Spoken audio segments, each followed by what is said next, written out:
cuadros que ella ha presentado un poquito, que resumen, me gustaron, ¿no? Me permito utilizarlos y comentar un poco por ahí esos temas de fondo, pero que repito, temas de fondo, pero solamente palabras. De las palabras habría que ver si es que efectivamente se va a pasar a la acción, porque repito, Tía María es un buen ejemplo. Ahora, si me diría, por ejemplo, va a salir Tía María, hemos conformado el grupo de trabajo tal y tal con los distritos, los alcaldes, el Frente de Defensa tal, vamos a iniciar la obra tal y tal, el puente, la irrigación para que en menos de 6... O sea, tienes que poner tus actos donde pones tus palabras, porque si no, es bururú. Mejor vuélvete periodista. Así te damos un programa a las 10 de la noche. Vamos, mensaje presidencial en cifras. Ministerio, 16 millones, fusión de 14 unidades ejecutoras de 8 sectores. UE, unidades ejecutoras, ¿no? Ministro, unidades ejecutoras, ¿no? De 8 sectores. Habló incluso, ni siquiera tuvo la claridad para decir qué ministerios. Parece que es un sacado bajado de la manga, ¿no? Que efectivamente lo que necesita es dinamismo, actividad para poner a trabajar los dineros públicos en algunas obras. Lo que queda claro es que, no, o sea, a ver, si tú tienes una conexión de agua, una tubería de acá para allá, y finalmente tú sabes que tienes 3 huecos, tú sabes que si le vuelves a echar agua para que llegue allá, se va a perder. O sea, no has tapado esos huecos. El mismo símil se puede utilizar por más que hagas una nueva ministerio, si es que tú no corriges la forma como se hacen los contratos, cómo se licita, cómo se hacen los expedientes, vas a seguir fracasando una y otra vez. Por más que crees un ministerio que diga de infraestructura o un ministerio para acabar obras, le puedes poner 1000 nombres, pero si no corriges los problemas, el resultado va a ser exactamente el mismo. Bueno, habló de 2 pares de ministerios, no nos queda claro cuáles, pero imagino que sacará unidades ejecutoras del MTC, que obviamente, ¿no? Transportes y comunicaciones siempre tiene grandes obras de infraestructura, por ahí vivienda también, no sé cuál es más, la verdad. Pero bueno, 16 millones, creo que son 16.000 millones, José. 16.000 millones. 16 millones no hacen ni cosquillas. 16 millones, ¿no? Sí, 16 millones. 16.000 millones, fusión, 14 unidades ejecutoras, adjudicación de 17 proyectos por 3.200 millones. Claro, ni siquiera se ha hecho la licitación, ni siquiera se han hecho los expedientes técnicos, pero ya habla de la adjudicación. La carreta delante de los caballos. Y el tema ferroviario, dice, 7 rutas a nivel nacional de gobierno a gobierno, G2G, government to government, y alianzas público-privadas. Aunque ese APP me da... APP. En fin, alianzas público-privadas. Y aquí sí complica un poco, ¿no? Porque habló inclusive de que firmaría un gobierno a gobierno y habló, digamos, constantemente de China, de que prácticamente China va a actuar como una especie de padrino del gobierno peruano para hacer esas obras ferroviarias. Y de eso tampoco se trata. El otro día yo he sido muy crítico con el Ministerio de Transportes y Comunicaciones porque dijo, no, el tren transoceánico bioceánico no está en nuestro plan. A ver, se trata justamente de saber entender la importancia que puede tener el país y comenzar a invitar a todos los países posibles capaces de invertir.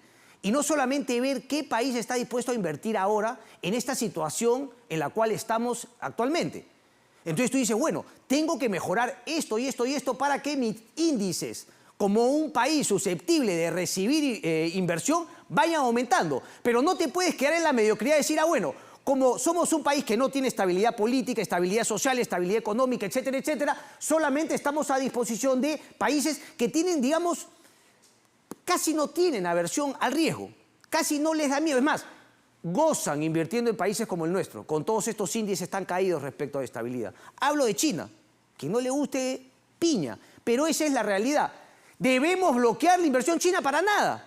Pero debemos únicamente apoyarnos en China y no hacer la tarea de corregir nuestra transparencia, ¿no? El tema de la corrupción, mejorar la estabilidad para que países en todo el mundo con estándares más altos respecto a su manera de hacer negocios vengan al Perú. Eso es lo que tenemos que criticar. Entonces, está bien que vengan los chinos, prepárate para lidiar con los chinos, prepárate también para poder lograr que vengan otros inversionistas.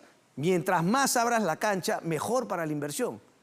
Y además seamos honestos, pues, porque después de Lavajato y los brasileros, en sociedad con los peruanos, han venido los chinos. Y esto está documentado, Panorama, Cuarto Poder, Punto Final, una y otra vez, cómo los chinos finalmente han venido también, sobre todo cuando operan con el Estado.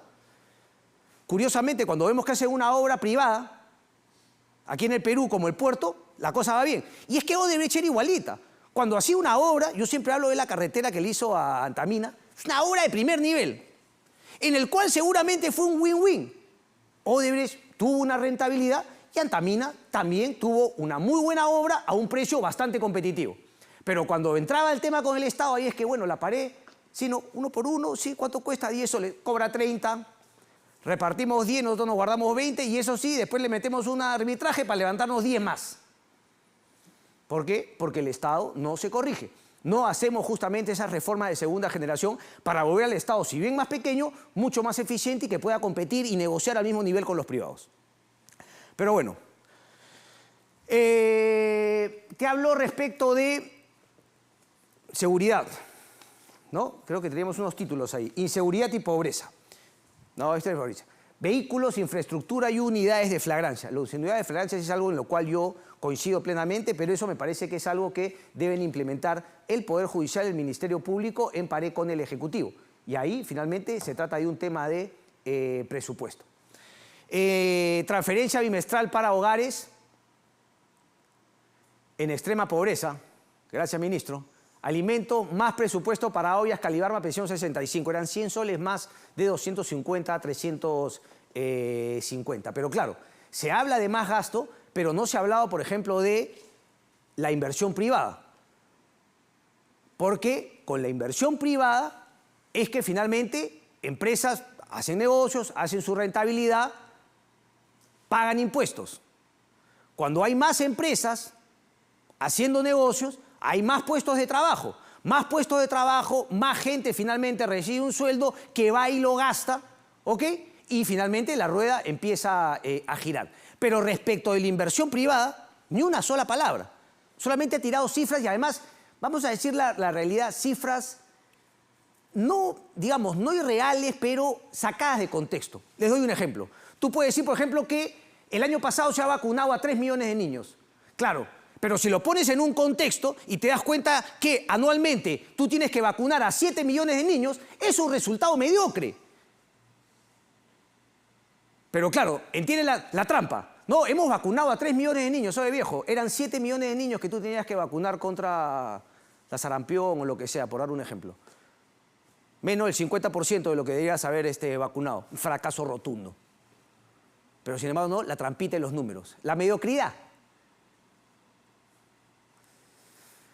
El último cuadro, la remuneración mínima vital, el gobierno obviamente, el Congreso le hizo el pare, ¿no? Los que finalmente sostienen a Dina Boluarte, ¿no? César y Alberto y sus, ¿no? Delfines, Richard y Keiko, y más abajo todavía en la cadena alimenticia, ¿no? Del mar peruano, unos pescaditos menores, tanto en APP, Salguana, Luis Iberico, Miki Torres, Luis Galarreta, seguramente dijeron, no, eso no va. Y el ministro Arista, que tiene unas que va, pero va volando, de repente lo jalan, lo guardan en la jaula y lo vuelven a sacar, sigue hablando, porque además han estado todos en un roadshow, ¿no?